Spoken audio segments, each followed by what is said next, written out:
Hello friends, இந்த வீடியோவில் சூப்பராக ஒரு சிம்பிளான 5 டிப்ஸ் தாங்க உடம்பு குறைக்கிறதுக்கு. எல்லாத்துக்குமே ஒரே கவலை, நம்மளுக்கு எப்படா உடம்பு குறைக்கிறதுங்கிறது.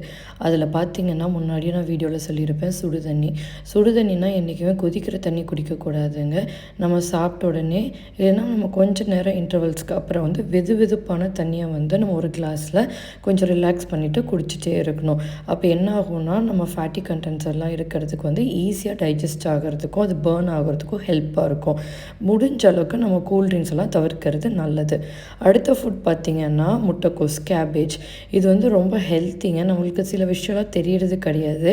நம்ம கேபேஜ்லாம் சாப்பிட்டோம்னா உடம்பு குறையுமா குறையாதா அப்படிங்கிறதுலாம் தெரியல. சில பேர் அது சாப்பிட்டா தைராய்டு வரும்னு சொல்லுவாங்க. ஆனால் நம்ம டெய்லியும் சாப்பிடாம கொஞ்சம் ஒரு வாரத்துக்கு 2 தடவை அந்த மாதிரி நம்ம உடம்புல நம்ம சாப்பிட்ற ஃபுட்டில் நம்ம சேர்த்திட்டே இருந்தோம்னா உடம்பு குறைஞ்சிட்டே இருக்குங்க. நம்ம பொரியல் பண்ணி சாப்பிட முடியலன்னா சூப்பாக கூட பண்ணி சாப்பிடலாம். எப்போவுமே எல்லா காய்களும் நம்ம ஆஃப்னா சேர்த்திக்கிறது ரொம்ப நல்லது. இந்த காய் பிடிக்காது, அந்த காய் பிடிக்காதுன்னு உருளைக்கிழங்கு மட்டுமே நம்ம சாப்பிட்டு இருக்கக்கூடாது. முடிஞ்ச அளவுக்கு இது கொஞ்சம் நம்ம ட்ரை பண்ணி பார்க்கலாம். எல்லாத்தினாலையும் இமீடியட்டாக முடியுமான்னு தெரியல. கோதுமைக்கு பதிலாக இல்லைன்னா ரைஸ்க்கு பதிலாக பார்லி இது சாப்பிடலாங்க. இதை ரைஸாகவும் பண்ணி சாப்பிடலாம், இல்லைன்னா சப்பாத்தியாக கூட நம்ம பண்ணி சாப்பிடலாம்.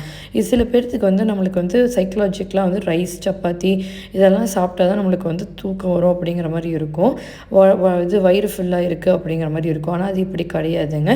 நம்ம ட்ரை பண்ணி பார்க்கலாம். அதாவது வாரத்தில் 2 நாள் சப்பாத்தி சாப்பிட்றோன்னா இது ஒரு நாள் நம்ம ட்ரை பண்ணலாம். அடுத்தது ரொம்ப முக்கியமானதுங்க, இந்த பச்சை பயிர். இந்த பயிர் நம்ம தாலாக பண்ணி சாப்பிடலாம். அது ரைஸ்க்கும் சூப்பராக இருக்கும். இல்லைன்னா ஊற வச்சு நம்ம சுண்டலாக பண்ணலாம், தோசை பண்ணலாம். நம்மளுக்கு என்ன இஷ்டமோ, நம்ம ஃபேமிலிக்கு என்ன பிடிக்குதோ அந்த மாதிரி பண்ணலாம். முக்கியமாக இந்த குழந்தைங்களுக்கு ஃபஸ்ட்லேருந்து இதெல்லாம் கொடுக்க ஆரம்பிச்சிட்டோன்னா ரொம்ப நல்லதுங்க. சுண்டல் வெரைட்டி நம்ம ஸ்கூலுக்கே கொடுத்து விடலாம், இல்லை ஈவினிங் ஸ்நாக்ஸாக கொடுத்து விடலாம். சில பேர் பருப்பெல்லாம் சாப்பிட மாட்டேம்பாங்க.